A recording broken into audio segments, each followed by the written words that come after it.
ବାପା ଆଉ ମା ବାପା ମା କେବେ ବି ଚାହାନ୍ତି ନାହିଁ ମୋ ପିଲାମାନେ ଭୋକରେ ରୁହନ୍ତୁ ବୋଲି।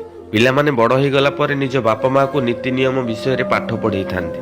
ସେମାନେ ବୋଧେ ଜାଣନ୍ତି ନାହିଁ ସେହି ପରିବାରରେ ବାପା ମା ହୁଏତ ଗରିବ ହେଇପାରନ୍ତି, କିନ୍ତୁ ପିଲାମାନଙ୍କୁ ସଂସ୍କାର ଶିଖେଇବା କେବେ ସେ ଭୁଲି ନାହାନ୍ତି। ଆଜି ବି ମାର ସେହି ପଣତ କାନିରେ ମୁଣ୍ଡ ରଖି ଶୋଉଥିବା ପୁଅ ବିଦେଶରେ ଯାଇ ଲକ୍ଷେ ଲକ୍ଷେ ଟଙ୍କା ସିନା ରୋଜଗାର କରୁଛି, ଆଉ ଟଙ୍କା ରୋଜଗାର କରିସାରିବା ପରେ ନିଜ ସ୍ତ୍ରୀକୁ ନିଜର ଭାବି ବାପା ମାଙ୍କୁ ଅଣଦେଖା କରୁଛି।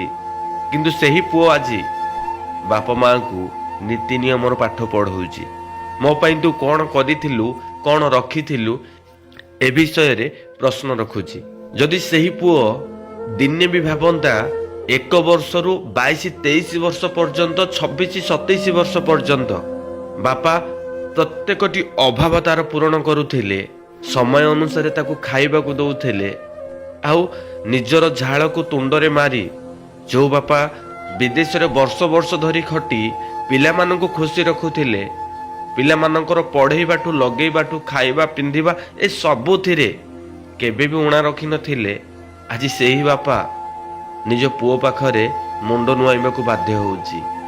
ବାପା ଏଇଥିପାଇଁ ମୁଣ୍ଡ ନୁଆଉଛି ଯେ ମୋ ପୁଅ ମୋତେ ପଛେ ଗାଳି ଦଉ, କିନ୍ତୁ ସବୁଦିନେ ସେ ଖୁସିରେ ରହୁ। କାହାକୁ କହୁଛନ୍ତି ଭାଇ ସଂସ୍କାର ଶିଖେଇ ନାହାନ୍ତି ବୋଲି?